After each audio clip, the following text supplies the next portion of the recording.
বিয়ে বাড়ি থেকে এসেছি, ফ্রিজ খুলে দেখি কোনো সবজি নেই, তাই ভাবলাম কি রান্না করব। তাই ফ্রিজে ছিল গুটি কয়েক ডিম বার করে নিলাম, আলু বার করে নিলাম, ডিম আলু কেটে একটু নুন দিয়ে ডিম আলুটাকে ভালো করে সেদ্ধ করে তারপরে এই যে রান্না করব ভাবলাম। তারপরে খেতে একদমই ডিম আলু ইচ্ছা করছিল না, ভাবছি দেখি আর ডিম আলুর মধ্যে কি দেওয়া যায় কি দেওয়া যায়। আমার একটা নীল ড্রাম আছে জানো তো, ওটার মধ্যেই আমি সমস্ত কিছু এই যা যা মাসের এক্সট্রা জিনিসগুলো, যেমন ধরো চিনি, ডাল, তারপরে হচ্ছে পাস্তা, চাউমিন, তারপরে সয়াবিন, ওটার মধ্যেই জমাই। তারপরে দেখলাম যে হ্যাঁ নীল ড্রামে সোয়াবিন আছে, তো সোয়াবিনটা বার করে নিলাম।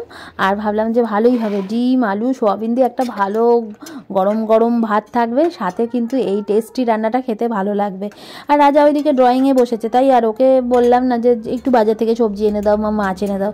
সবসময় বলতে ভালোও লাগে না, একটা কাজে থাকলে সেই কাজের ডিস্টার্ব করতে ইচ্ছা করে না।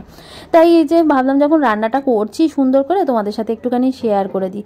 তাই ওইদিকে দেখো হাঁড়িতে বসিয়ে দিয়েছি ভাত, আর এদিকে তেলটা সাদা ঢেলেছিলাম, হলুদ হয়ে গেল কেন বলো তো, একটুখানি আগে বেগুন ভাজা করে নিয়েছি। আর এই যে বেগুন ভাজা হয়ে গেছে, সেই তেলের মধ্যেই আবার আলুটা খুব বেশি সেদ্ধ করিনি, বেশি সেদ্ধ করলে তো গলে যাবে, একটুখানি জাস্ট আলুটা ভাপিয়ে নিয়েছিলাম। আর ওইদিকে ডিমটা খুব ভালো করে সেদ্ধ করেছি।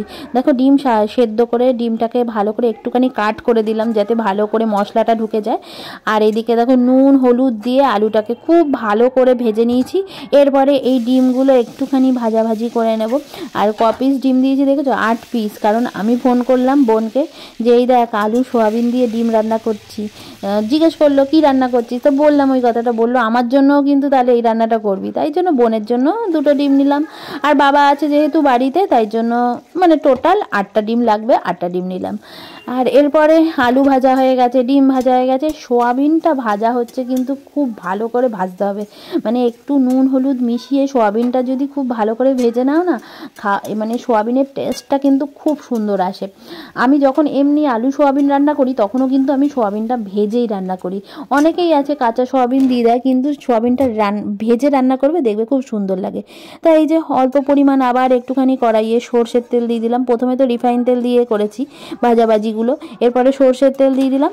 মানে আমি সবসময় রান্নায় কী করি বলো তো, 2টো তেল মিক্সড করে খাওয়ার চেষ্টা করি। এরপরে এক এক করে গরম মশলা ফোড়ন দিলাম, সাদা জিরে তেজপাতা ফোড়ন দিয়ে, ফোড়নটা যখন হয়ে আসলো তখন দিয়ে দিলাম 2খানা ছোট ছোট একদম ঝিরি করে পেঁয়াজ কেটে রেখেছিলাম, পেঁয়াজ। আর এবার একটা পেঁয়াজ ভাজতে ভাজতে একটা মশলা তৈরি করে নেব। আর জানো তো আমার মানে কি বলবো, বিয়েবাড়ি থেকে এসে শরীরটা এত ল্যাদ খাচ্ছিল আমার, আর ভালোই লাগছিল না। এই দেখো কিছু গরম মশলা, সাথে পেঁয়াজ, আদা, কাঁচা লঙ্কা, টমেটো, রসুন আর একটু পরিমাণ জল দিয়ে খুব ভালো করে একটা মিহি পেস্ট তৈরি করে নিয়েছি। আর এদিকে দেখো পেঁয়াজটাও মোটামুটি ভাজা হয়ে এসেছে। এরপরে এই পেস্টটা দিয়ে দিলাম পেঁয়াজে, খুব ভালো করে মশলাটা কষাতে হবে। কিন্তু তার আগে ওই যে রসুনটা দিয়েছি তো কাঁচা, তো একটুখানি নাড়াচাড়া করার পরেই এক এক করে 1 চামচ ধনের গুঁড়ো, জিরের গুঁড়ো, কাশ্মীরি লঙ্কার গুঁড়ো, হলুদ, তারপরে একটু নুন আর ওই যে মশলার বাটি ধোয়া জলটা দিয়ে ভালো করে একদম যতক্ষণ না তেল ছাড়বে ততক্ষণ কিন্তু মশলাটা কষাতে হবে। আর এই মশলা কষানোর সময় তোমাদের একটা টিপস বলে দিই, যতক্ষণ তেলটা দেখবে একটু ভেসে ভেসে এসছে তখন পর্যন্ত যদি কষাও না, তাহলে রান্না তোমার ভালো হবেই হবে।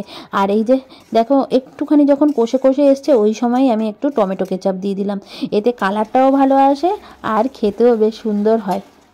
তো তোমরা এখানে চাইলে টমেটো দিতেই পারো, যেহেতু বললাম বাড়িতে সেরকম কিছু সবজি ছিল না, আর একটা যেই টমেটো ছিল সেটা আমি ওই মিক্সিতে দিয়ে দিয়েছি, তাই জন্য আর টমেটো ছিল না বলেই টমেটো কেচাপ দিলাম, টমেটো থাকলে টমেটো দিতাম।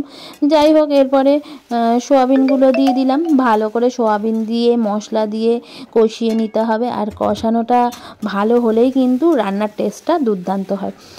প্রথমে সোয়াবিনটা দিয়েই সমস্ত মশলাগুলো কষিয়েছি, তারপরে আলু ডিম দিয়ে খুব ভালো করে আরও একবার নাড়াচাড়া করে কষিয়ে নিয়ে তারপরে কিন্তু এর মধ্যে আমি এক সাইডে গরম জল বসিয়ে দিয়েছিলাম, গরম জল দিয়ে দিয়েছি। ঠান্ডা জলও দিতে পারো সেটা না, কিন্তু গরম জল দিলে কি বলো তো রান্নাটা তাড়াতাড়ি হয়ে যায়। এই যে বললাম বিয়েবাড়ি থেকে এসেছি, এত কাজ মাথার ওপরে, আমার আর অন্য কিছু করতে ইচ্ছা করছিল না, তাই তার জন্যই ফটাফট চটজলদি এই রান্নাটাই করে নিলাম। আর বরমশাইও তো বেশ একটু কষা কষা রান্না খেতে ভালোই বাসে, একটুখানি সোয়াবিন ডিম মাছ মাংস এগুলো পছন্দ করে। তো বরমশাইয়েরও আজকে খুব আনন্দ লাগবে এই রেসিপিটা পেয়ে।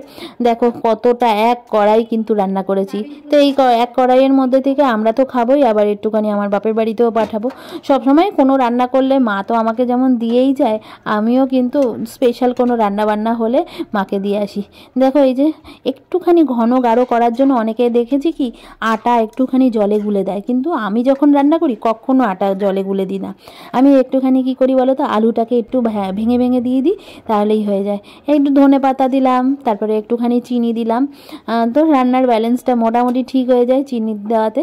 তো রান্না পুরো কমপ্লিট। আর দেখো সমস্ত কিছু বেড়ে রাখছি, রাতের জন্য আলাদা, দুপুরের জন্য আলাদা, আবার যখন যে যে খেতে বসবে তাদের জন্য আলাদা। তো এইভাবে কিন্তু আমি সারা দিনে আমার কাজগুলোকে করে ফেলি। তোমরাও কিভাবে কাজ করো অবশ্যই আমার সাথে শেয়ার করো।